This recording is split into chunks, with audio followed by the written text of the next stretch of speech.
지금 저희 연합인포맥스 라이브에서 센터장님 특집이 지금 진행이 되고 있습니다. 제가 알기로는 세 번째 센터장님으로 오늘 자리해 주신 걸로 알고 있는데요. 네. 빨리 모셔보도록 하겠습니다. 우리 윤창용 신한금융투자의 리서치 센터장님 모셔보도록 하겠습니다. 네. 어서 오세요. 안녕하세요. 네, 안녕하십니까. 어서 오세요. 반갑습니다. 우리 윤창용 센터장님은 센터장님 중에 말이 가장 빠르신 분이에요. 그래서 오늘 저희가 방송하는 거는 다른 분들의 한 양이 1.5배에서 2배쯤 되는 양이다. 네. 이렇게 보시면 될 것 같습니다. 뭐 네. 자동으로 빨리 말하기가 되어 있으니까 여러분 네. 그냥 편안하게 들어주시면 좋을 것 같고요. 네.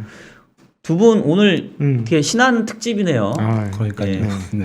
어떻게 서로 기존에 좀 보신 적이 항상 제가 있으신가요? 흠모하고 네. 존경하는 네. 분입니다. 네. 별로- 제가 오히려 지점장님 좋아합니다. 아 그래요? 아유. 서로 별로 안 친할 때 꼭 이런 얘기 하시더라고요. 저야말로 제가 우리 윤 센터장하고는 또 네. 친하시죠? 친하죠. 네. 우리 친하죠? 네. 제가 우리 윤 센터장하고 같이 본 지가 거의 한 15년은 된 것 같아요. 그렇죠? 네. 네. 그리고 예전에 그 주간 전망대라는 방송 할 때 사실은 저하고 윤 센터장하고 같이 방송 출연도 한 적이 있었고 네. 저희는 또 그 동갑내기 친구입니다. 네. 예, 그래서 오랜만에 보니까 네. 존댓말이 나왔는데 친구야 예, 오늘 편하게 네. 예, 방송하도록 하겠고요. 사람들이 오해하실까봐 걱정이네요. 예. 아, 이렇게 젊게 보이시는데 저는 이제 훨씬 아, 더 들어 보여서. 네. 예. 여기는 센터장님이시고 네. 저는 뭐 일개 부장이라 네, 죄송합니다. 예. 네, 우리 지금 먼저 첫 번째 질문은 오늘 확실하게 변신을 하셨어요. 네. 그 우리 파월 의장께서 그 동안에 참 비둘기의 대표인 것 같더니 그게 역시 지나고 났더니 연임하고 싶어서 그랬던 것 같아요. 그렇죠? 연임 되자마자 사람이 변했어. 네. 오늘 와서 보건데 이거는 연임하기 위해 다 맞춰줬다가 립서비스 해줬다가 연임되니 본색을 드러낸 거 아니냐 이런 생각이 들고 이렇게 되면 뭐 내후년쯤에 금리 인상할 거라고 했던 예상이 다 틀려 먹은 거 네. 틀려 먹은 거고 시장에서 예상하는 듯이 내년에 2번 네. 정도의 금리 인상까지 각오해야 되는 거 아니냐 네. 미국 기준으로 네. 어떻게 보십니까? 뭐 여러 가지 이유가 있을 것 같습니다. 뭐 어떤 정치적으로 그런 선택을 했다. 저는 거기에 대해서는 선뜻 동의하기는 어렵고요. 뭐 어찌됐건 간에 저희가 뭐 데이터로 말을 해야 되는 입장이다 보니까. 네. 근데 저는 한 두 가지가 키인 것 같아요. 첫 번째로는 일단은 연준은 이제 물가 파이터 역할에서 금융위기 이후에 네. 금융시장의 안정 기능도 굉장히 중요한 덕목으로 자리를 잡았었었는데 네. 일단은 뭐 지금 금융시장이 상당 부분 좀 안정이 됐다라고 어느 정도 정책 당국자들이 판단을 하다 보니까 시각이 조금 바뀔 수도 있다라는 거고요. 그다음에 이제 물가 파이터 입장에서 보면 그동안에 연준이 이제 물가 요인을 뭘로 받느냐라는 거죠. 이제 공급 요인이냐 수요 요인이냐 이런 쪽으로 이제 갑론을박이 계속 됐었는데 만약에 이제 공급 요인이 훨씬 절대적으로 우세하다 그러면 이거를 잡기 위해서 금리를 올린다. 그건 사실 이제 스태그플레이션을 조장할 가능성이 높아요. 네. 네. 그렇다 보니까는 그런 선택을 하기가 좀 쉽지 않은 거죠. 네. 근데 이게 이제 수요 요인이라고 하면 어찌됐건 간에 이 통화 정책을 조금은 완화적해서 정상화를 좀 가야 되는 거겠죠. 근데 이제 연준 입장에서는 공급 요인도 굉장히 중요하지만 일정 부분 최근에 물가가 올라가는 거는 분명히 좀 수요 요인도 있는 것 같다. 어떤 유동성의 강행이라든가 아니면 어떤 고용시장의 구조적인 이슈, 그리고 실제로 숫자가 그렇게 올라가고 있고요. 네네. 그리고 또 하나는 이게 이제 경제 심리를 자극을 하고 있어요. 인플레이션 기대 심리를 굉장히 많이 올렸었던 거죠. 그러니까 사실 공급 요인이라도 인플레이션 기대 심리가 올라가게 되면 그건 또 이제 중앙은행이 억눌러야 된다라는 겁니다. 왜냐하면 그렇게 해서 계속 올라가게 되면 이게 이제 사재기를 유발하고 네, 그렇게 되면 물가는 더 올라가고 이런 악순환을 조장해서 구매력을 악화시키면은 또 경제를 침체로 갈 수도 있기 때문에 그렇게 해서 또 눌러야 된다라는 의무도 있겠죠. 근데 최근에 보이는 건 공급 요인에서 수요 요인으로 가는 것도 보였고 실제로 인플레이션 기대 심리도 한 1%포인트 기존 대비 올라갔고 그러다 보니까 통화정책 당국자 입장에서는 조금은 스탠스를 바꿔야 되는 거 아니냐. 그러한 가운데 금융시장은 그래도 계속적으로 안정적인 모습을 보이니까 그래서 그런 선택을 좀 했는 거 아닌가라는 생각이 듭니다. 네. 그 사실 최근 시장 보게 되면은 약간 이런 얘기 해도 되나? 약간 한동안 미국 시장은 되게 잘 나가고 한국 시장 소외돼서 네. 그런 얘기 디커플링이었잖아요. 그래서 아니 조금 그런 얘기를 뭘 그렇게 조심하게 아니 하세요? 아 그런가? 예. 우리 아주 난도질 당했습니다. 그렇지. 국장에 계신 분들 지금. 그래서 조금 네. 사실은 되게 막 열받았는데 네. 요즘에 뭐 미국 시장 좀 조정받고 반면에 한국 지금 시장은 고소하다 지금 그 생각하시는 고소하다. 고소하면 안 돼요? 안 돼요. 안 됩니까? 네, 미국 그렇죠. 투자하시는 분 많습니다. 아, 예, 맞습니다. 네. 죄송합니다. 네. 미국 시장 투자하시면 죄송한데 네. 그래도 이제 너무 차별화가 심하니까. 근데 사실 어쨌든 간에 미국 시장이 그래도 계속 가져야 우리 시장도 뭔가 좀 이렇게 기대감이 생길 것 같은데 미국 시장이 꺾일 때 우리 시장이 나홀로 계속 가기는 좀 쉽지는 않을 것 같긴 하거든요. 그래서 조금 지금 현재 시점에서 최근에 미국 시장이 그래도 의미 있게 좀 조정을 받은 것 같은데 항상 이 정도로 이렇게 조정받으면 이제 그런 얘기 나오잖아요. 야, 이거 이제 이번 사이클에서는 고점 봤어. 최근에 뭐 여러 가지 통화 정책도 이제는 뭐 긴축 들어가고 네. 뭐 이제 이런 주장이 있고 또 한편에서는 역시 아름다운 조정이다. 밀릴 때 사야 된다. 미국 시장도 그렇고 한국 시장도 이런 의견이 팽팽한데 네.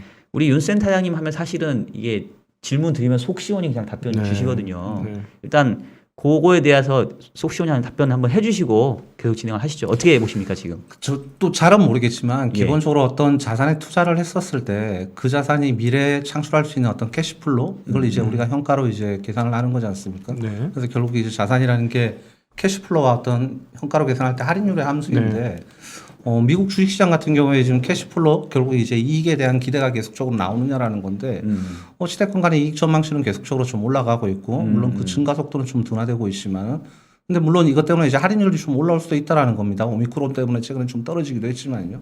근데 지금 캐시플로우가 올라가는 속도에 비해서 할인율이 올라오는 게 더 빠르냐?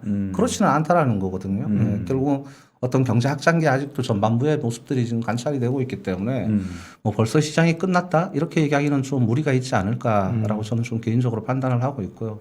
뭐 한국하고 미국 간의 어떤 디커플링 뭐 여러 가지 이유가 있었겠죠. 일단은 지금은 무형 경제 산업들이 각광을 받다 보니까 어떤 플랫폼이나 소프트웨어가 중심인 또 혁신의 중심에 있는 미국이 상대적으로 우수한 퍼포먼스를 보일 수밖에 없었고 한국은 아직도 유형 경제 기업들이 많다 보니까 상대적으로 이제 소외됐었던 부분도 있고요. 그다음에 뭐 한국 같은 경우에는 델타 변이 때문에 일정 부분 또 악영향을 받았었던 부분도 있고 그렇다 보니까 상대적으로 좀 조정을 더 받았었었는데 모르겠습니다. 저는 이제 상대적으로 한국이 여기서 더 나빠질까? 뭐 아까 전에 그 말씀은 저도 100번 동의해요. 미국이 안 가는데 한국만 올라갈 거냐? 이거에 대해서는 저도 퀘션 마크가 있는데 미국만큼 무조건 이제 한국이 못 따라갈까? 그런 부분에 대해서는 이제는 뭐 디커플링이 아니라 좀 리커플링이 될 수도 있지 않을까? 아니면 한국이 상대적 관점에서는 조금 업사이드가 좀 더 생길 수도 있지 않을까? 그런 생각들도 좀 하고 있습니다. 우리 센터장님 원래 이제 이코노미스트 출신이죠. 그러면 그렇죠. 그래서 이 시점에서 너무 궁금한 게 올해 한 180조 정도의 기업들 EPS 나오는데 코스피 기준으로 내년도에 뭐 오른다 떨어진다 하다 갑자기 3분기 주가 빠지고 막 11월 달까지 막 빠지고 이러니까 애널리스트들 전망치가 그냥 수직으로 하락하고 있더라고요. 한 20조 정도 빠졌다는 소리 있고 지금 반도체는 20조 정도 뺐대요. 내년도 전망. 근데 그 전반적으로 한국의 올해 보면은 되게 구조적으로 되게 좋았던 것 같고 내년에 갑자기 빠질까? 잘 모르겠는데 어떻게 보십니까? 최근에 어닝 추정치가 많이 떨어진 건 저는 결국은 어떤 공급망 충격 때문에 원자재 가격들이 올라가는 것들 이런 것들을 이제 애널리스트들이 사후적으로 좀 반영했는 거 아닌가라는 생각이 들어요. 아까 전에 말씀드린 대로 미국은 어닝 추정치가 별로 안 빠지거든요. 걔네들 이제 플랫폼 기업이고 소프트웨어 기업들이다 보니까 어떤 원가 공급망 충격에 대해서 그렇게 이제 영향을 많이 받지는 않았어요. 근데 한국 같은 경우에는 기본적으로 한국이 이제 중간재라고 하지 않습니까? 갖고 와서 가공해갖고 이제 파는 거다 보니까. 근데 어찌됐건 간에 가공 단계가 지금 막혔고, 그에 따라서 이제 원자재 가격들이 올라가고, 그게 이제 사후적으로 애널리스트 추정치에 녹아들고, 이러다 보니까 이제 어닝 추정치가 좀 하향되고 이랬던 부분이 있는데, 과연 내년이 올해 대비 어닝이 줄어들까요? 저는 그렇게 보이지는 않거든요. 왜 그렇게 보냐면, 뭐 섹터별로 한번 나눠서 보자라는 거죠. 예를 들어서 IT 같은 경우에 올해 대비 내년이 더 나쁠까? 뭐 아까처럼 말씀하신 대로 어닝 조정치는 많이 하향됐지 않습니까? 근데 올해 전체적으로 올해가 안 좋았기 때문에 일단 많이 깎는 상황이거든요. 근데 하드웨어가 올해 이제 반도체 이슈 때문에 많이 그랬었었는데 그렇죠. 반도체는 지금 바닥을 이제 어느 정도 탈출했다라는 게 대부분 컨센서스고 그럼 뭐 IT 하드웨어가 올해 대비 내년 어닝 추정치가 줄어들까? 전체적으로 저는 그렇지는 않아 보이고요. 그다음에 뭐 자동차 쪽도 굉장히 중요한데 올해 차량용 반도체 이슈 때문에 어찌됐건 생산이 안 됐던 부분들이 많이 있지 않습니까? 그런 가운데 한국 자동차 같은 경우에는 믹스 개선도 있었고 그렇다 보니까 자동차도 올해 대비 내년에 어닝이 줄어들까? 그렇지는 않아 보입니다. 그건 아닐 것 같죠, 진짜. 소프트웨어는 어떨까 하냐라는 건데 소프트웨어는 순이익은 당연히 내년에 줄겠죠. 올해 1사분기에 네이버가 일본 거 땡겨오는 바람에 15조 정도 냈었으니까. 근데 영업이익단에서 보면 줄어들까? 이제 카카오가 숫자를 내기 시작을 하거든요. 그러면은 그렇지는 않아 보이고 소비자 어떨까? 물론 지금 오미크론 때문에 어떤 또 경제 봉쇄 조치가 더 될 수 있다라고 얘기는 하고 있지만 만약에 이게 잘 통제된다라고 하면 뭐 리오프닝 우리가 좀 기대를 했었던 거지 않습니까? 네. 소비지 줄어들까? 아닐 것 같다는 생각이 들어요. 네. 금융 좀 줄어들 것 같다는 생각은 듭니다. 네. 뭐 증권업 같은 경우에는 올해 너무 좋았으니까. 예, 좋았으니까요. 그리고 네. 뭐 거래대금이 좀 줄어들고 있고 네. 그다음에 뭐 금리가 올라가는 상황에서는 증권업 같은 경우는 기본적으로 ES라든가 이런 것들 때문에 채권을 많이 들고 있지 않습니까? 그래서 채권 쪽에서 평가손이 발생하고 하니까 좀 줄어들 것 같고 네. 은행 조금 불편해 보이기는 합니다. 뭐 님이 좋아진다. 근데 지금 총량 규제를 하고 있는 상황이고 네. 정부가 지금 수신금리를 계속 올리고 있고 이런 상황이다 보니까 은행 쪽, 금융 쪽은 좀 불편할 것 같아요. 네. 근데 바이오 같은 경우에는 어찌됐건 진단키트 팔리고 있고 시밀러 같은 경우도 괜찮고 그런 상황이다 보니까 이쪽도 증이일 것 같고 네. 소재 산업재 쪽에는 산업재는 투자는 계속적으로 일어날 것 같고요. 네. 소재 같은 경우 원가를 판가로 전가시키는데 조금 불편함은 있을 겁니다. 네. 그래서 보면 일단은 IT하고 하드웨어하고 자동차하고 소프트웨어 뭐 이런 쪽 같은 경우가 어닝 포지션이 큰데 이쪽이 증익이라고 하면 전체 전망치에 대한 어떤 하향 조정은 있더라도 올해 대비 내년에 감익일까? 저는 그 부분에 대해서는 선뜻 동의가 안 되는 상황입니다. 기가 막히지 않습니까? 아우 우리 아 진짜 야. 제 친구입니다. 네, 센터장 아무나 하는 게 아니라는 걸 다시 한번 느끼는. 예. 야, 참 어떻게 저렇게 근데 지금 제가 우리 센터장님이 여지껏 뭐 경제 전망해주고 하실 때 여러 번 들어봤는데 지금처럼 많은 섹터를 일일이 얘기하면서 이익 전망치를 얘기한 적이 있었을까 하는 생각이 들어요. 그러니까 무슨 말이냐면 과거 뭐 2018년은 뭐 반도체 혼자 땡겼고 그 전에는 뭐 시크리컬이 땡겼고 부분적으로 항상 우리나라는 항상 지난 10년간 몇몇 섹터만이 이익을 땡겼는데 지금 말씀하신 거 뭐 거의 전 섹터거든요. 네. 이런 구조가 나온 적이 별로 없지 않습니까? 과거에는 올해부터 좀 그런 거. 말씀하신 대로 한국의 어떤 산업의 재편이 많이 된 것 같아요. 물론 외국인들이 아직 그 부분에 대해서 그렇게 인정을 안 해주는 것 같기는 한데, 네. 예, 한국이 우리가 항상 걱정했었던 게 이제 뭐 어떤 미국하고 중국 사이의 어떤 싸움에서 한국은 샌드위치다. 그래서 한국이 앞으로 미래가 어둡다 이런 얘기들을 굉장히 많이 하고 있는데, 최근에 뭐 한국의 수출 데이터라든가 이런 것들을 보면 저는 한국의 어떤 경쟁력이 올라가는 부분들이 좀 보이거든요. 네. 예를 들어서 뭐 제조업 네. 같은 경우에도 과거 일본에 했었던 것들을 지금 한국이 하고 있죠. IT 어떤 소부장의 경쟁력. 네. 실제로 미국이 반도체라든가 2차 전지 공급 파트너로 한국을 지금 택하고 있는 상황이지 않습니까? 그렇죠. 네. 그리고 이제 우리가 중국을 거쳐서 미국을 나가야 된다고 하는데 중국이 최종적인 분야도 있어요. 예를 들어서 최근에 중국 쪽 수출도 우리가 괜찮거든요. 네. 까보니까 중국은 어떤 석탄 발전 규제 때문에 우리는 납사로 이 화학 제품이나 이런 것들을 만들지 않습니까? 예. 그래서 그쪽이 규제를 하다 보니까 한국이 또 일부 반사 수혜를 누는 부분도 있고 어찌됐건 간에 한국의 어떤 제조업의 어떤 다각화, 상품 경쟁력 이런 것들이 좀 보인다라는 거고요. 그게 지금 한국의 어떤 수출 숫자를 통해 갖고 11월 수출도 600억 달러를 넘어섰지 않습니까? 네. 네. 보이는 부분이 있고 소프트웨어 같은 경우에도 경쟁력이 저는 좀 확실히 좋아진 것 같아요. 예전에 이제 중국 쪽으로 계속적으로 가다가 사드 규제 이후에 끝난 거 아닌가 이런 걱정들이 있었는데 지금 K-팝이라든가 K-스토리가 네. 중국뿐만 아니라 일본을 거쳐서 미국, 유럽 쪽으로 지금 전파되고 있고 이런 모습들을 보면 한국이 그래도 이 옛날에 어떤 특정한 산업에 네. 좀 집중돼 가지고 나오는 것들이 상당부는 좀 완화된 거 아닌가. 네. 물론 여전히 IT 하드웨어 비중이 높기는 하지만 네. 그런 생각들도 해보게 됩니다. 뭐 사실 우리 센터장님 어떤 질문을 드려도 이렇게 막힘없이 대답해 주시니까 그럼 오늘은 이제 사실 주어진 질문이 있는데 네. 요거 무시하고 네. 제가 개인적으로 궁금한 거 네. 여쭤보도록 하겠습니다. 또 저희 오랜만에 만나긴 했는데 워낙 또 시장 잘 보시니까 사실 저는 최근에 조금 헷갈리는 게 외국인들이 한동안 계속 국내 시장을 죽어라 팔다가 네. 지금 뭐 11월부터는 지금 또 거의 11월부터. 거래소 시장에서만 한 4조 원 넘게 산 걸로 알고 있고 그동안 뭐 윈터 이즈 커밍 뭐 윈터 이즈 히어 뭐 이러다가 결과적으로는 최근에 보면 또 다 반도체 담고 있고 네. 우리가 좀 당한 건가? 약간 어, 좀 그런 생각도 좀 들고 네. 근데 무엇보다 좀 이해 안 되는 거는 달러가 강세 국면인데 외국인이 국내 주식 사면서 또 원화가 생각보다 약하지 않잖아요. 네. 그래서 그냥 지금 현상들이 저는 사실 조금 잘 이해가 안 되는데 네. 최근에 달러화 강세임에도 불구하고 외국인들이 국내 시장에 지금 적극적으로 매수를 하는 이유 또 그와 연관된 최근의 환율 흐름 이거 좀 어떻게 보시는지 한번 조금 그림을 한번 좀 풀어서 말씀을 주시면 좋을 것 같아요. 저도 두 가지 정도로 생각을 하고 있습니다. 첫 번째, 왜 한국이 뭐 IT 쪽, 하드웨어나 이런 쪽을 외국인들이 다시 매집을 하는가.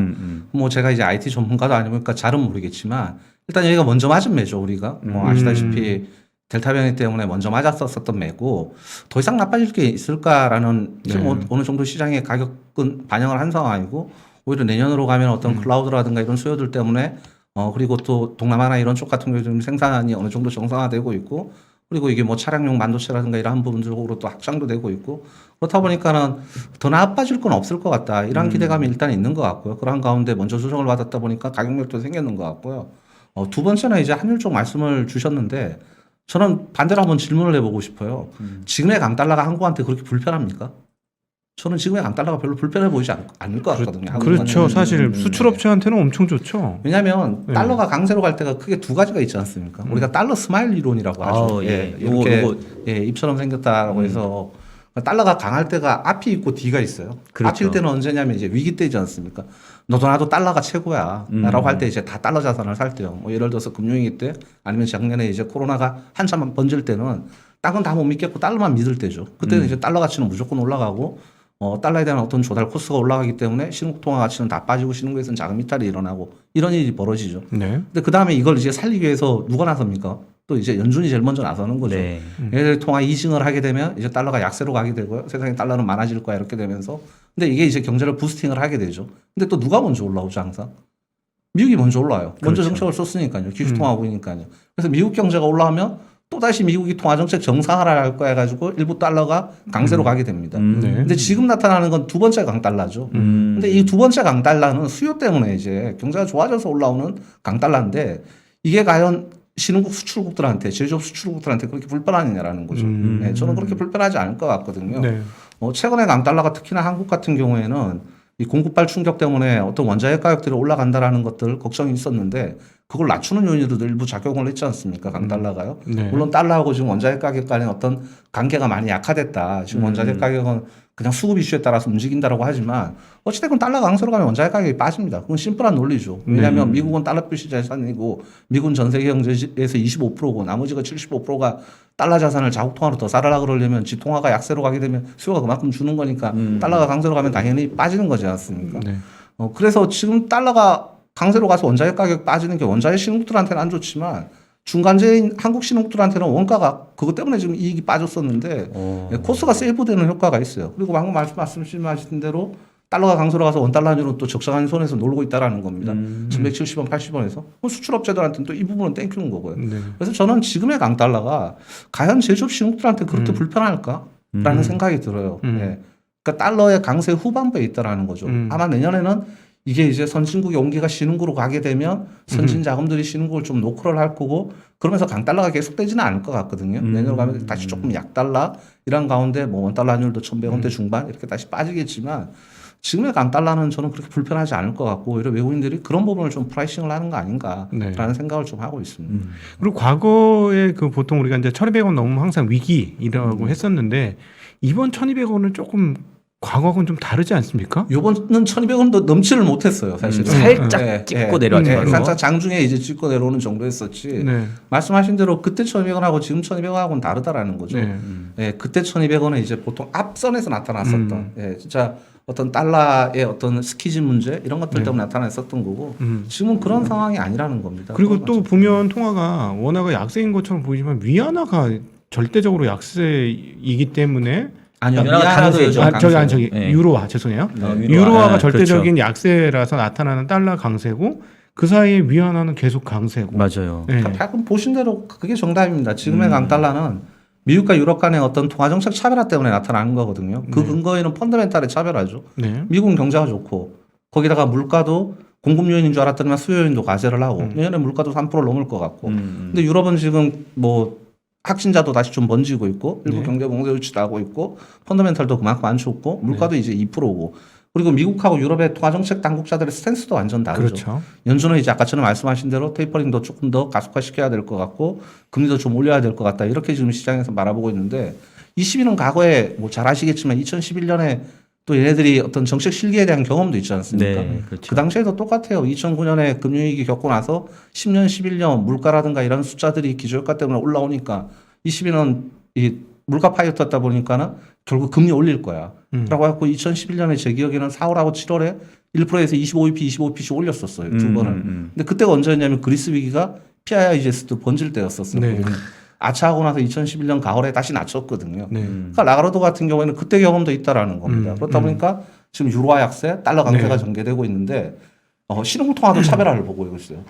예, 이 강달러 때문에 원자재 가격이 좀 부러지니까 원자재 신흥국들 통화들은 약세를 보이죠. 자금이 이탈되면서 통화 가치가 빠지니까 상품 가격이 빠지니까요. 근데 아시아 제조국 같은 경우에는 지금 통화 가치가 안 빠지고 있습니다. 네. 원달러 환율 그렇죠. 위안 달러 환율 그렇죠. 그렇죠. 네. 다른 동남아 통화들도 지금 다 안정적이에요. 네. 그래서 이런 모습이 좀 전개되고 있다라는 걸 좀 주시를 해야 되지 않을까라고 저는 생각을 하고 있습니다. 아 오늘 정말 저희 입장에는 너무 주옥 같은 내용인데 우리 예. 우리 시청자분들 조금 어려우실 수 있을 것 같아서 그게 조금 걱정이네요. 아, 네. 우리 시청자분들 수준이 높기 때문에 아, 네. 예, 충분히 이해하실 수 있으리라 보고요. 다만 이제 우리 센터장님이 자체 배속 1.5배속을 하고 그렇죠. 계시기 때문에 기본 배속 1.5죠. 예. 네. 혹시나 조금 빠르다 싶으면은 여러분 살짝 늦게 들으시면 되는데 네. 제가 봤을 때는 듣기에는 딱 좋습니다. 지금 네. 귀에 지금 쏙쏙 박히는데 매크로 쪽 얘기를 했으니까 조금 더 여쭤볼게요. 그러니까 이제 제가 그 달러 강세가 지금 국면에서는 한국 시장이 나쁠 거 없다. 제조업 기반의 한국 경제에는 나쁠 거 없다라는 거는 충분히 이해가 됐는데 그래도 조금 찜찜한 것은 앞서서 첫 질문이었지만은 파월 의장이 이제 연임이 되면서 매파 본색을 드러냈고 지금 분위기로는 사실 미국 물가 상황 보게 되면 이거 양적 완화 진작 끝냈었어야 되는 거잖아요. 네. 빨리 금리 인상할 수 있는 모드로 갔어야 되고.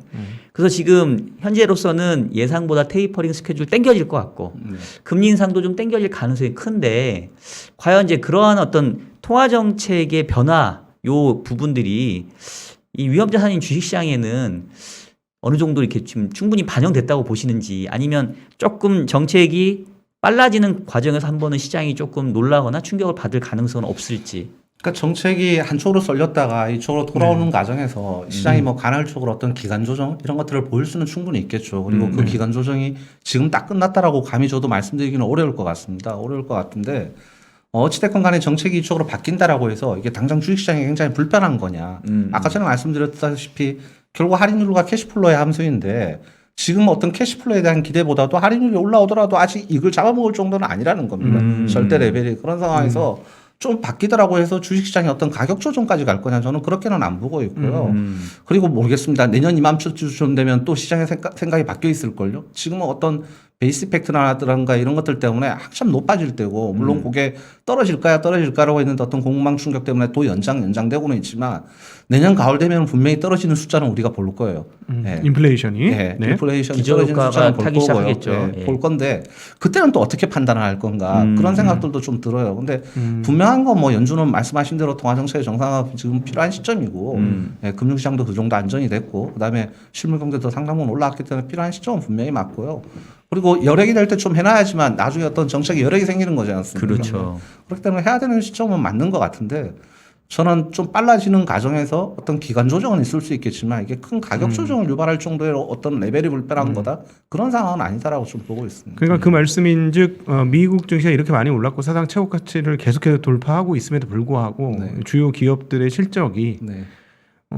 그렇게 부담스럽지 않다 과거보다는. 실적이 계속 나오는 거죠. 그러니까 과거에 어떤 닷컴 버블 때하고 다른 건 닷컴 버블 때는 어떤 하드웨어의 개발이 그 다음 비즈니스로 별로 연결이 안 된 것 같거든요. 그렇죠. 근데 지금은 어떤 하드웨어의 개발이 플랫폼이나 소프트웨어를 통해 갖고 그 다음 비즈니스로 계속적으로 좀 연결되고 있고 네. 또 플랫폼 소프트웨어 개발이 하드웨어의 어떤 새로운 어떤 촉매 역할을 계속적으로 맞아요. 만들고 있고 이런 상황이다 네. 보니까 과연 버블이라고 재단할 수 있을까? 저는 좀 요즘 버블이라는 거에 대해서 굉장히 퀘션 마크가 있어요. 왜냐하면 뭐 이코노미스 1세대들 이런 분들이 저는 이제 한 2세대 정도 될 것 같은데 네, 그런 분들이 자주 얘기하는 게 버핏 지수 가지고 버블이다 아니다 이런 얘기들을 하고도 많이 얘기를 하지 않습니까? 네. 근데 그것도 조금은 과연 맞을까? 우리가 무형경제 살면서 옛날에 유형 시대의 어떤 잣대를 가지고 시장을 재단하고 이게 버블이다 아니다 이렇게 얘기하는 건 오판할 수 있지 않을까 이런 네. 생각들도 많이 들어요.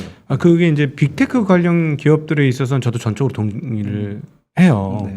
근데 사실은 지금 엑셀러레이팅된 기업들 있지 않습니까? 네, 네. 소위 말해서 이제 신흥 전기차, 뭐 리비안, 루시드 뭐 이런 회사들 그리고 각종 그와 비슷한 회사들이 갑자기 유니콘 기업이 돼가지고 올라오는 물론 이제 돈이 너무 많기 때문에 그렇기도 한데 네.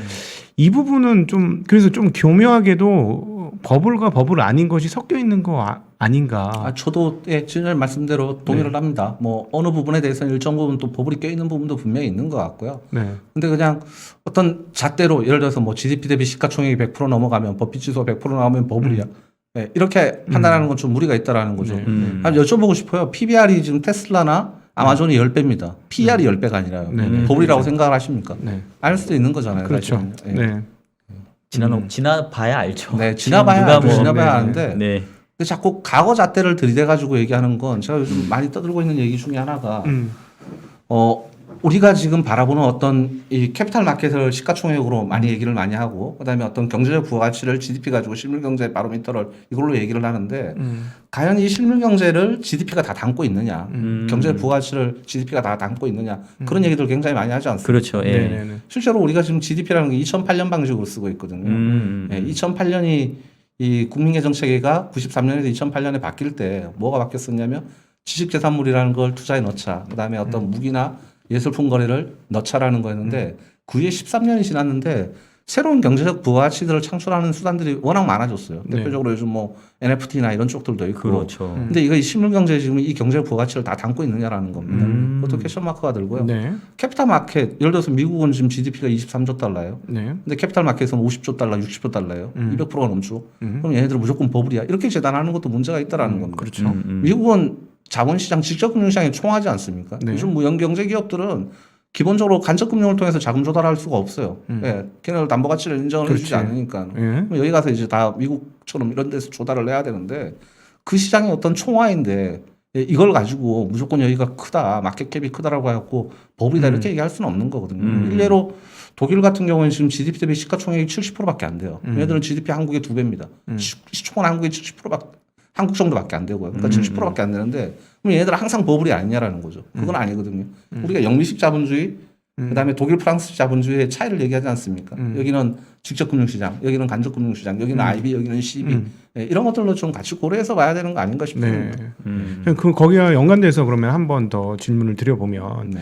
애플 같이 대단한 파괴력을 지닌 기업, 그 회사를 PR 배수로 한 35배까지 지금 간다고 치면 아직 거기까지 안 갔지만 네. 지금 상태에서 뭐 그럴 수 있을 것 같아요.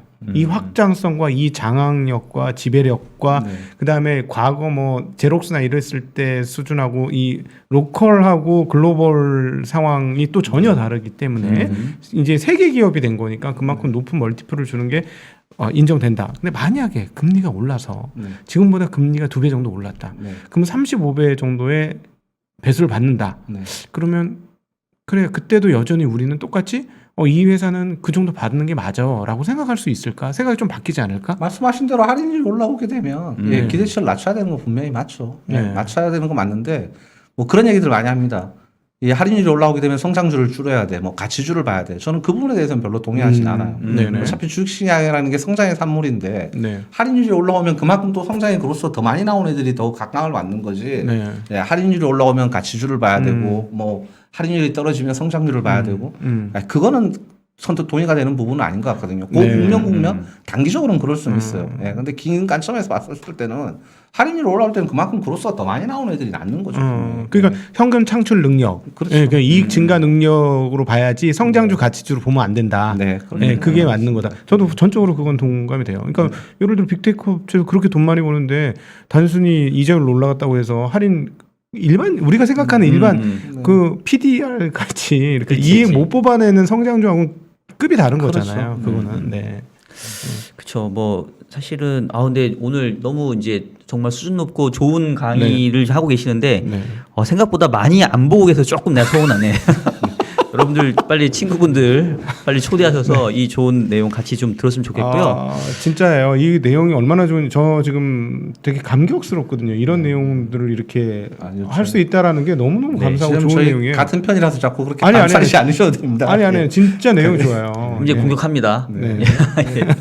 아니 사실 이제 제가 또 우리 각도기님 채널에도 나가서 사실 우리 이런 얘기를 많이 했었는데 네. 그 중에 우리가 이제 우려했던 게 이제 그게 있었어요.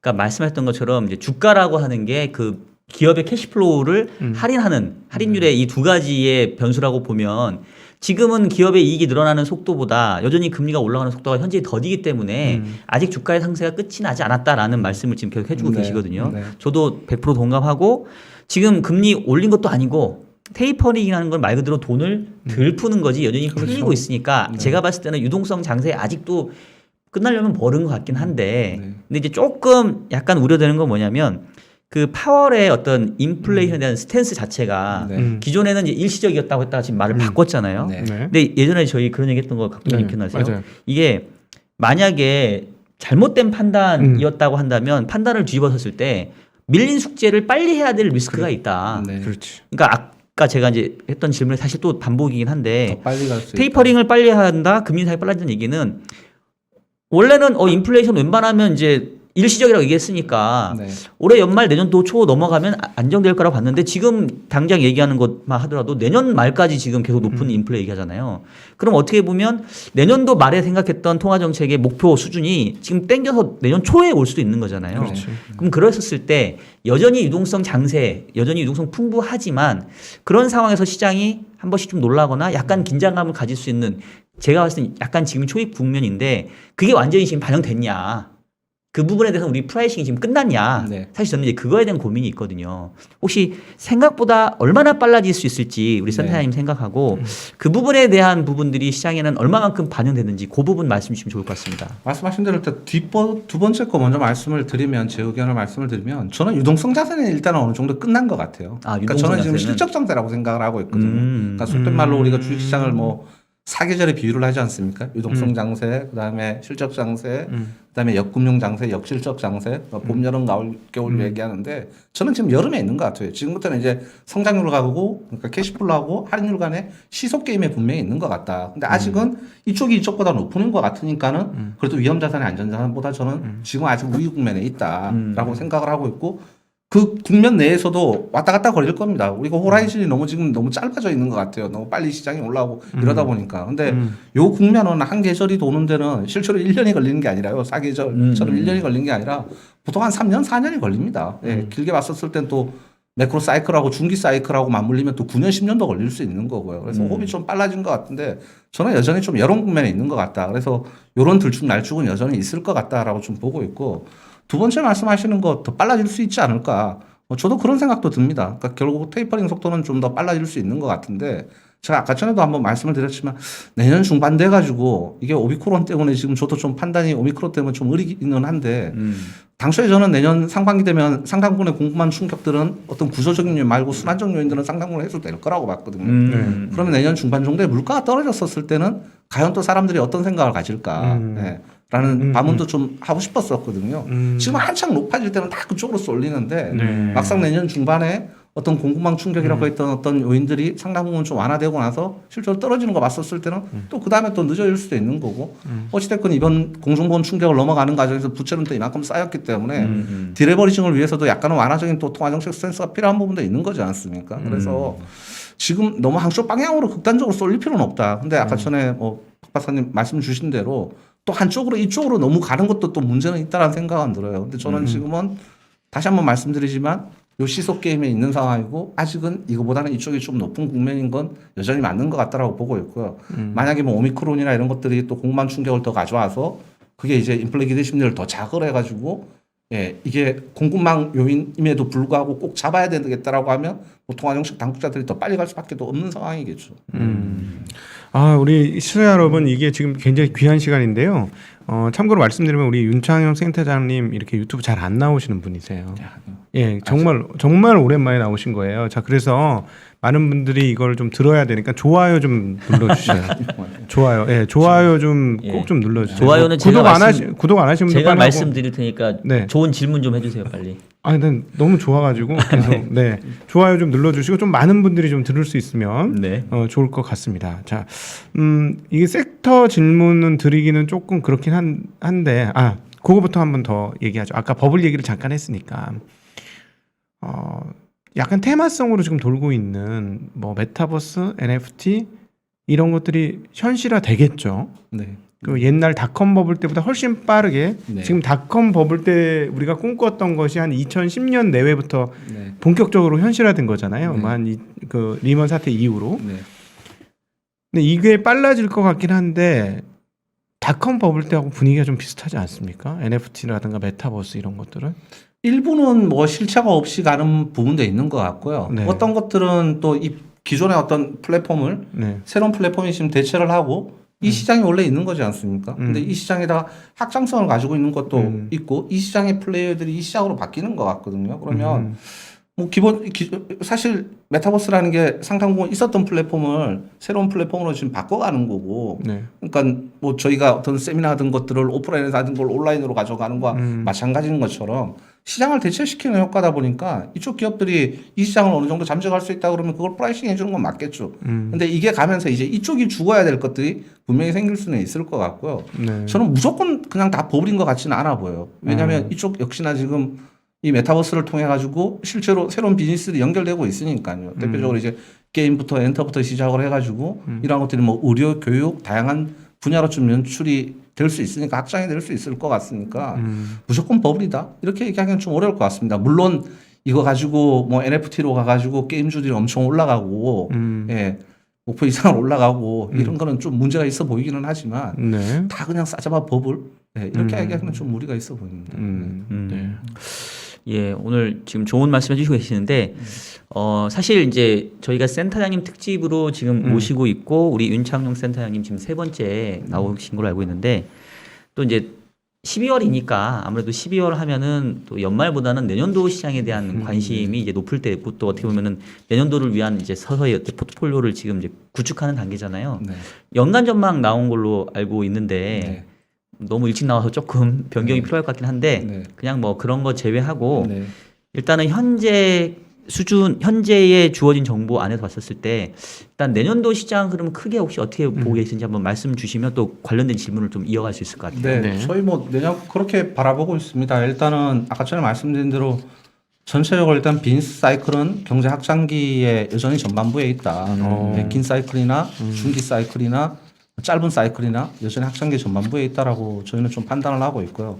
뭐 긴 사이클 관점에서는 결국은 어떤 산업혁명의 패러다임의 변화죠. 과거의 어떤 산업혁명, 코드혁명, 3차 산업혁명, 4차 산업혁명, 네, 뭐 일정 부분은 4차 산업혁명이 한참 시작된 거 아니냐 이렇게 얘기하시는 분도 있지만 저는 아직은 아닌 것 같아요. 훨씬 더 많이 갈 룸이 있는 것 같고요. 에너지 같은 경우도 하석에너지에서 신재에너지로 이제 넘어가는 것 같고 아까 전에 말씀드린 대로 어떤 메타버스, 그 다음에 어떤 지구 생태계에서 우주 생태계, 이렇게 계속적으로 지금 확장이 되고 있는 거지 않습니까? 그래서 4차 혁명도 아직은 전반부에 있다라고 보여지고, 그와 관련해가지고 투자, 뭐 일정 부분 많이 됐다라고 하시는 분들도 있는데, 중기 사이클을 결정하는 건 결국 투자인데, 투자도 저는 아직은 확장기 전반부에 있는 것 같아요. 우리가 ESG 투자도 해야 되죠. 공급망 재구축을 위한 투자도 해야 되는 거죠. 디지털 트랜스포메이션도 계속적으로 해야 되는 상황이고, 그렇게 좀 보고 있고, 단기 사이클을 결정하는 어떤 키치 파동을 결정하는 재고순환 사이클 이거 가지고 올해 이제 경기가 피크아웃 됐다 이런 얘기들도 많이 하시지 않습니까? 네. 근데 저는 그거 역시나 아직은 남아 있다라고 보고 있습니다. 올해 하반기가 어떤 델타 변이 때문에 많은 충격이 있었었던 거고 내년에 그 모습들이 좀 벗어난다고 하면 여전히 재고를 좀 더 쌓아야 되는 부분도 있는 거거든요. 지금 유통재고도 전반적으로 없는 상황이고 그래서 저는 확장기는 아직 안 끝났다. 전반부에 있다라고 보여지고요. 성장률이 내년에 둔화되니까 경제가 꼭 고점을 찍고 내려오는 거 아니냐 이런 얘기들을 계속 많이 얘기를 하시는데 그건 전적으로 지금 베이스 이펙트 때문이죠. 작년에 마이너스 성장을 했고 올해 높은 플러스 성장을 했고 내년에 당연히 둔화되는 거 맞는 겁니다. 근데 심플하게 한번 생각을 해보자라는 거죠. 미국이 올해 5%대 성장을 하고 내년에 4%대 성장을 해요. 미국의 잠재 성장률이 2% 중반이지 않습니까? 그럼 내년에 4% 성장을 하게 되면 추세를 따라가는 거죠. 계속 여전히. 예, 추세도 벌어지는 건 아니지 않습니까? 한국 올해 4% 가까이 성장하고 내년에 3% 정도 성장하면 한국의 잠재 성장률 2%라고 하면 이것도 따라가는 거잖아요. 그래서 저희는 기본적으로 경제 확장기 아직은 전반부에 있다고 생각을 하고 있고 그렇다라고 하면 아까 전에 계절을 비유해 보면 결국 봄, 여름, 가을, 겨울 중에 여전히 여름에 있다라는 거죠. 예, 그래서 내년에 뭐 할인율 좀 더 올라올 수 있겠지만 여전히 할인율을 능가할 정도로 어떤 성장, 캐시플로우 증가가 나올 거기 때문에 그래도 위험자산의 안전사보다는 좀 더 나은 구간에 여전히 있다라고 저희는 좀 판단을 하고 있는 상황입니다. 요거까지만 제가 여쭤보고 우리 각도기님 질문 드리면 좋을 것 같아요. 그러니까 이제 사실 큰 그림상에서 아직 상승 사이클이 남아 있다. 조금 이제 전체적으로 약간 이렇게 넓게 말씀 주신 것 같긴 한데 사실 저도 이제 이런 질문 드리고 싶지는 않은데 우리가 이제 연간 전망하면 뭐 흔히 말하는 뭐 상저하고 상고하죠 뭐 이런 걸 여쭤보게 되잖아요. 이제 왜냐하면 이제 어쨌든 간에 아직 주식시장에서 떠날 때는 아니다라는 거는 분명히 말씀해 주신 것 같은데 그럼 이제 투자의 관점에서 마켓 타이밍으로 보면 사실 어쨌든 지금은 시장이 조금 쉬는 구간이잖아요. 그럼 흔히 말하면 지금부터 이제 내년을 보면은 좋게 보고 사들어가야 될 구간인 건지 아니면 내년 상반기까지는 여전히 조금 악재에 대한 부담이 있으니까 조금은 호흡을 좀 길게 가져가면 좋을지 그런 타이밍까지만 조금 같이 말씀해 저희는 주실 것 당초 이제 같습니다. 전망을 낼 때 의견은 예. 이 오미크론이 나오기 전이었었고요. 네. 저도 오미크론은 아까 전에 열심히 들어봤는데 아직은 뭐 판단하기가 쉽지는 않은 것 같습니다. 네. 근데 저희는 사자라는 입장이었었어요. 네. 왜냐하면 내년 상반기에 장이 좀 괜찮을 것 같다. 예, 지금 지수 대비 위에 있을 것 같다라는 입장이었었고 여전히 그 시각을 저희는 좀 견지를 하고는 있습니다. 근데 뭐 오미크론에 따라서 조금 더 뭐 방식의 어떤 방향은 좀 바뀔 수 있을 것 같은데 대응의 영역일 것 같긴 한데 저는 개인적으로 하우스뷰도 여전히 그 시각을 견지를 하고 있고 지금은 잘 구간이다라고 저희는 좀 판단을 하고 있고요. 오히려 내년 하반기, 내년 연말로 가면서 조금 불편해질 수 있을 것 같다라고 보고 있습니다. 그때 되면 어찌됐건 통화정책 정상화가 좀 더 진행돼 있을 거고요. 네. 할인율이 좀 더 올라와 있을 거고요. 그다음에 그때 되면 몇 가지 이제 악재들 나올 수 있을 것 같아요. 악재라기보다는 경제가 확장 국면에 상당 부분 올라왔고 금융시장이 어느 정도 안정이 됐으니까 그동안 누적됐던 어떤 문제점들을 이제 해결을 해야 되지 않습니까? 그런 과정들이 내년 하반기부터 좀 더 가열차게 나올 거라는 거죠. 대표적으로 이 공중보건 충격이 나왔던 것들이 뭐 양극화를 더 심화시켰죠. 레버리지 문제를 더 심화시켰죠. 이런 문제들에 대해서 대응을 해야 되는 상황이지 않습니까? 그동안은 올해 상반기까지는 알고 있지만 대응을 안 했어요. 왜냐하면 그거 대응하다가 그나마 올라오는 경제, 금융시장에 찬물을 끼얹을까봐. 근데 경제가 정상화되면 될수록 어찌됐건 누적된 문제들에 대해서 대응을 해야 되는 거죠. 그 중에서 이제 제일 먼저 지금 공격적으로 얘기하고 있는 게 양극화 문제에 대해서. 왜냐하면 양극화라는 건 성장을 굉장히 훼손시키는 건 아니거든요. 누구 걸 뺏어서 누구 걸 주는 거기 때문에 재분배이지 않습니까? 그래서 요즘 얘기하는 게 뭐 플랫폼 기업들에 대해서 어떤 독과점 이슈, 물론 얘네들은 선량한 독점이라고 하지만 아니다. 얘네들이 결국 소상공인이라든가 어떤 경제의 약자를 훼손시켜가지고 여기에서 일자리 악화, 뭐 소득 악화 이런 것들을 가져오니까 뭐 그거는 이제 미국만 그런 게 아니라 한국도 마찬가지고 중국이 요즘 뭐 양가 문제뿐만 아니라 어떤 뭐 데이터 뭐 이런 문제들도 있지만은 중국의 배트 이런 애들에 대해서도 규제 얘기를 하고 있으니까요. 근데 그게 이제 내년 정치적 이벤트와 맞물려 가지고 뭐 한국 같은 경우에 아니면은 유럽 같은 경우에는 상반기에 이제 대통령 선거가 있지만 또 금융시장을 좌우하고 흔드는 건 미국이지 않습니까? 근데 그렇죠. 미국의 중간 선거가 11월 달에 있으니까 그런 이슈들이 해저가 될 거고 아까 전에 말씀하신 대로 시대권 통화 정책에 대한 실제로 이제는 QE 테이퍼링이 아니라 금리 인상에 대해서 내년 하반기에 할인율이 직접적으로 좀 더 올라갈 수 있는 변수들이 내년 하반기에 있고 그러다 보니까 저희는 또 내후년에 최저한세라든가 디지털세 관련돼 가지고 이제 도입이 거의 글로벌리 들어온다라고 하면 이때 일단 빅테크 기업들한테 약간 불편한 이슈들도 되고 하니까 그래서 내년 하반기에 조금 더 불편한 이슈들이 더 있다라고 보고 있어가지고 지금은 저희는 사실은 팔기라기보다는 살기어다라고 생각을 하고는 있습니다. 근데 오미크론이 계속 걱정스럽긴 하죠. 지금 그 이제 중국 얘기를 조금 한번 여쭤보면 좋을 것 같은데 중국이 작년 사실 재작년부터 실질적인 긴축을 시작을 했고 네. 풀지를 않고 계속 하다가 최근에 약간 부동산 대출 조금 늘리고 있는 것 같아요. 네. 근데 한국이 보통 중국 시장하고 연동성이 좀 높지 않았었습니까? 그동안에? 그러면은 만약에 올해 미국이 본격적으로 긴축을 하기 시작하면 중국은 약간 태도를 어떻게 할 거로 보냐?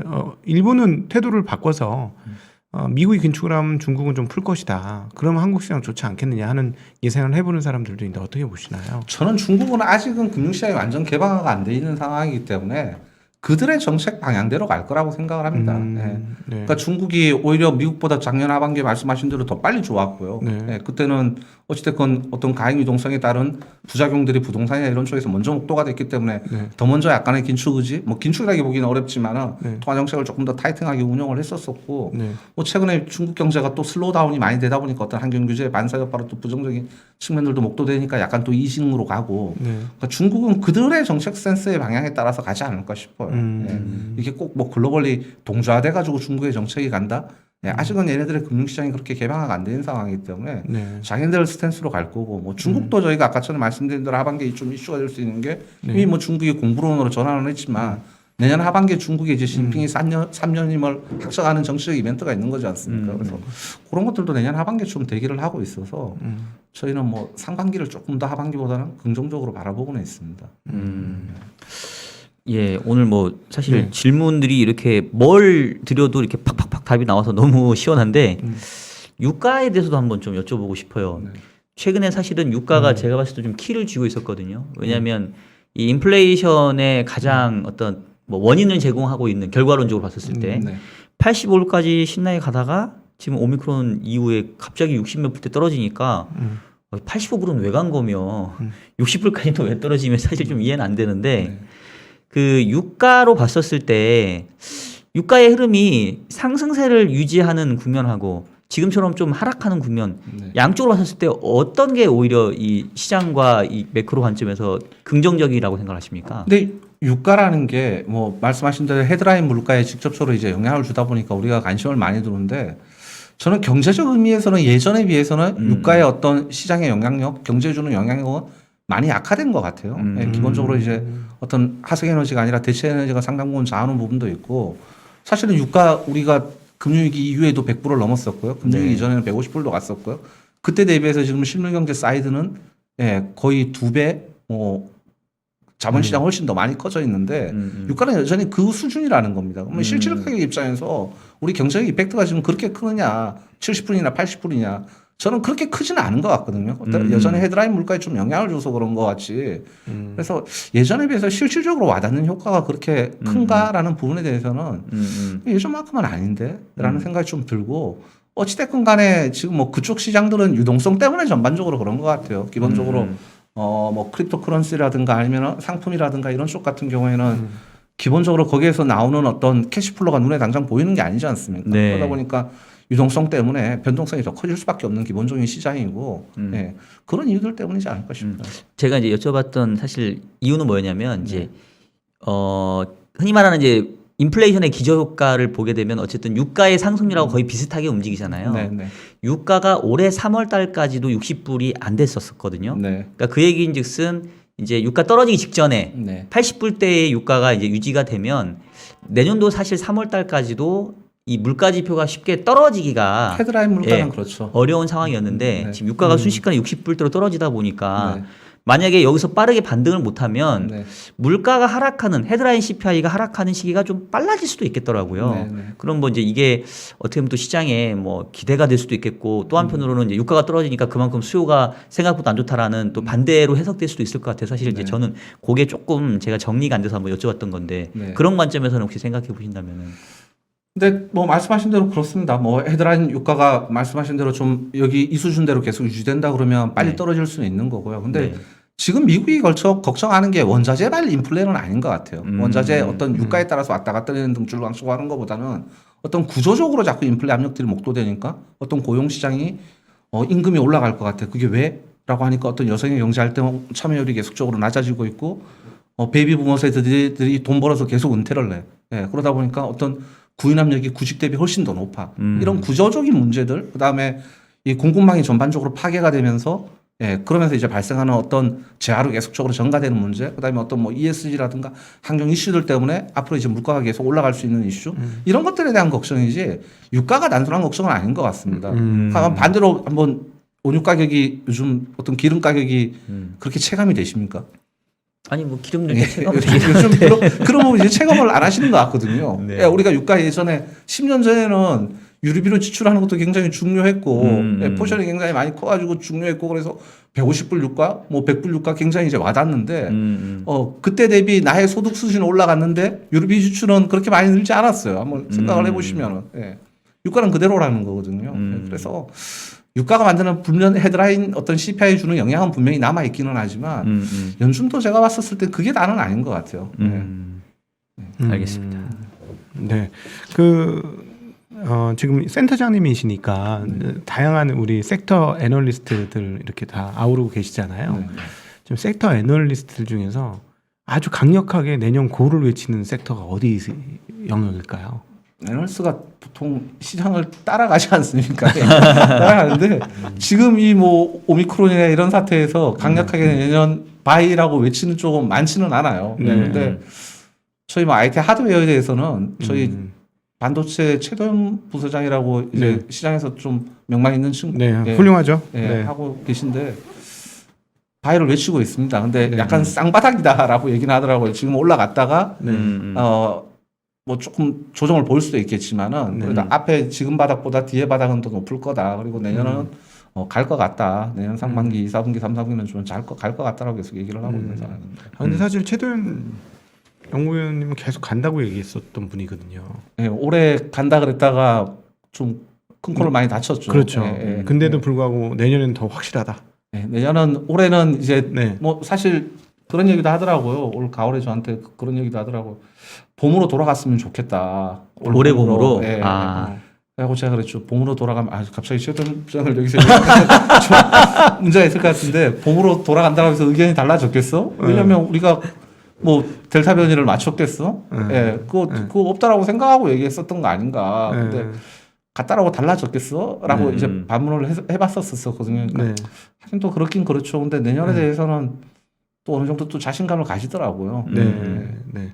이미 뭐 최근에 반도체가 꿈틀꿈틀합니다. 근데 정말 놀라운 게 우리 최도현 연구위원은 계속 고를 외쳤지만 다른 분들 상당히 많이 꺾었거든요.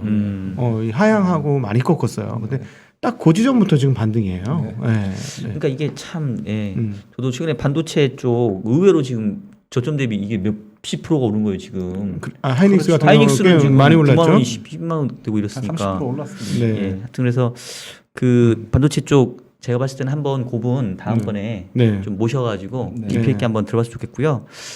역시 뭐 시간을 두고 더 계속 질문을 드리면 좋겠는데 또 우리 3부 순서가 있으니까 네. 마지막으로 이제 내년도 전체적으로 시장 좀 아까 해주시긴 했는데 전반적으로 우리 시청자분들에게 내년도 전망하고 뭐 지수대 뭐 그다음에 뭐 항상 좀 너무 식상한 얘기긴 하지만 내년도에 좀 투자 전략 관점에서 어느 섹터 쪽 좋게 보고 계시는지 그다음에 좀 어느 쪽은 조금 뭐 쉬어갈 걸로 보시든지 전체적인 투자 전략 마무리해 주시면 좋을 것 같습니다. 아까 전에 말씀드린 대로 저희는 아직은 위험자산이 안전자산보다 조금은 낫다라고 생각을 하고 있고요. 분기별로 뭐 어느 시점이 나을 거냐라고 하면 딱 저희가 칼렌더 기준으로 딱 끊기는 어렵겠지만 그래서 상반기가 그래도 하반기보다는 조금 더 편안할 것 같다라고 보고 있고 그 말인즉슨 하반기로 가면 이제 위험자산에 대해서도 안전자산에 대해서도 어느 정도 이제 고민을 할 타이밍이 올 거라는 거죠. 어느 정도 이제 뭐 통화정책 정상화 이루어지고 예를 들어서 한국 같은 경우에도 기준금리를 한두 번 더 올리고 미국 같은 경우에도 좀 올리고 그게 이제 시장에 프라이싱이 되고 나면 캐리 매력도 좀 생기고 이렇게 되면은 주식 같은 경우에도 이 할인율 때문에 조금 불편해지고 이러면은 위험자산이나 안전자산 이런 고민들도 내년 연말 내후년으로 가면서 좀 해야 될 것 같다라고 보고 있고 내년 상반기까지는 그래도 위험자산이 안전자산보다 좀 나을 것 같다라고 저희는 좀 보고 있고요. 미국, 한국 좀 비교를 해봐야 되는데 뭐 어찌됐건 4차 산업혁명을 끌고 가는 거는 미국이고 혁신기업은 미국이기 때문에 미국의 퍼포먼스가 한국보다 못할 거다라고 얘기하기는 쉽지는 않을 것 같아요. 예, 그럼에도 불구하고 올해만큼 디커플링 되지는 않을 것 같다 한국 시장이. 예, 저희는 내년에 좀 그렇게 보고 있고요. 미국이 올라간다 그러면 한국도 내년에 어느 정도 좀 따라붙을 것 같다라고 판단을 하고 있고 또 한국 시장이 올라가려 그러려면 기본적으로 지수가 올라가려 그러려면 IT 하드웨어하고 자동차하고 좀 받쳐줘야 되는데 저희는 그런 분위기가 좀 될 것 같다. 올해 제일 먼저 맞은 데가 IT였었고 그다음에 이제 자동차였었는데 거기를 망가뜨렸던 변수들이 뭐 델타 변이라든가 이런 등등등의 요인이었었는데 그런 부분들이 먼저 망가졌으니까 좀 풀릴 조짐들이 나오고 있고 아까 전에 말씀드린 대로 환율이나 수출 데이터들 이런 것들을 보더라도 나쁘지 않은 상황이라서 그런 쪽이 좀 괜찮아지면은 지수는 좀 올라올 것 같다라고 보고 있고요. 뭐 지수 상단을 얼마다라고 얘기하기는 좀 버거울 것 같기는 해요. 근데 지금 12개월 포드 EPS가 한 270. 네? 물론 270조? 조가 아니라 270포인트요. 포드 EPS가. 이익이 아니라 270 정도 되는데 여기에다가 지금 오늘 지수가 3,000포인트는 안 되지만 한 11배 정도 되는 거지 않습니까? 3,000포인트를 270으로 나누면은. 근데 내년에 이제 몇 배까지 줄 거냐. 이게 이제 캐시마크긴 한데 할인율이 올라오는데 밸류에이션 어떻게 더 줄 수 있어. 이런 얘기를 할 수도 있겠지만 미국하고 한국 간의 어떤 상대 밸류가 지금 한국이 거의 50%밖에 안 되는 상황이고요. 미국이 지금 21배 정도 되는 거니까요. 그리고 한국의 배당 수익률, 배당 성향 좀 올라왔는 것들 생각을 해보면 그래도 미국 밸류가 떨어지면 뭐 한국도 따라 떨어져야 될 건데 덜 떨어질 거고요. 미국이 유지되면 그 상대 갭 차이는 좀 좁혀질 거다. 그리고 내년 포드 EPS가 뭐 지금 270인데 더 떨어지지는 저희는 않을 것 같아요. 그렇게 되면 아까 전에 소주에서 말씀드린 대로 그러면 저희가 사실 목표 주가를 낸 게 한 3,500 정도 냈는데 좀 버거워 보이기는 하는데 그래도 한 3,300 정도는 저희는 갈 수 있지 않을까라고 좀 생각을 하고 있습니다. 네, 알겠습니다. 아유, 오늘 정말 우리 윤 센터장님 정말 속 시원하게 또 속사포처럼 딱 말씀해 주셨는데 가시기 전에 한국 주식 오랫동안 하셨으니까 지금 과거 대비로 과거 이렇게 일해 보신 느낌으로 지금 비쌉니까 쌉니까? 좀 비싸 보이지는 않습니다. 또 그렇게 하지 마요. 정확하게 쌉니다. 둘 중에 하나 비쌉니까 쌉니까? 뭐 종목별로 차별은 있겠지만 네. 전체 시장을 봤었을 때는 비싸지는 않은 것 같아요. 저는 좀 그죠. 과거보다는 좀 싼 것 같아요. 지수는 네. 3,000포인트라 최고치 근처이긴 하지만 네.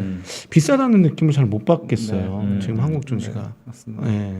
네, 어떻게 원하시는 대답 네, 있나요? 이 대답을 꼭 듣고 싶었어요. 네. 근데 뭐 제가. 외국인이 언제쯤 좀 끌어와 주느냐라는 거죠. 어찌됐건 음. 개인들은 지금 증시를 그래도 떠나지는 않고는 있는데 네. 뭐 더 공격적으로 들어오지는 않지만요. 네. 뭐 사실 지난 2년 동안은 수급 측면에서 보면 사실은 개인이 맞춰주는 시장이지 않습니까? 그렇죠. 근데 이제 외국인이 한국 시장을 언제쯤 놓고 해줄 거냐. 최근에 좀 노크를 하고 있는데 이 추세가 내년 상반기까지 좀 이어졌으면 강도가 굉장히 세지는 않더라도 MSCI 선진국 지수가 하면 그 문제는 싹 해결되는 거 아닙니까? 풀이 근데 훨씬 그게 뭐 커지는데. 금방 쉬운 문제는 아니니까요. 기본적으로 네. 일단은 MSCI에서 태클고 있는 외환시장 이슈라든가 이러한 부분은 아직 해결된 부분이 아니니까 네. 네, 그런 부분은 좀 남아 있는 것 같고 말씀하신 대로 좀 들어가면은 추정 자금들이 좀 더 들어올 수는 있겠죠. 네. 그런 부분이 있을 것 같습니다. 알겠습니다. 아유 뭐 각도기님만큼이나 여러분들도 우리 센터님께 더 여쭤보고 싶은 말씀 있으실 텐데 걱정하지 마십시오, 여러분. 다음번에 또 모실 겁니다. 아 진짜 좀처럼 발걸음 안 하시는 예, 거예요? 근데 이제 아니요. 자주 네. 오실 거죠? 아 제가 말주변도 없고 방송을 이렇게 잘 못해갖고 그렇습니다. 그래서 에헤이, 그러니까. 뭐 여태까지 말씀 잘 하셔놓고 예, 빨리 이제 보내드리도록 하겠습니다. 지금까지 우리 윤창용 신한금융투자 리서치 센터님이셨습니다. 고맙습니다. 감사합니다. 감사합니다.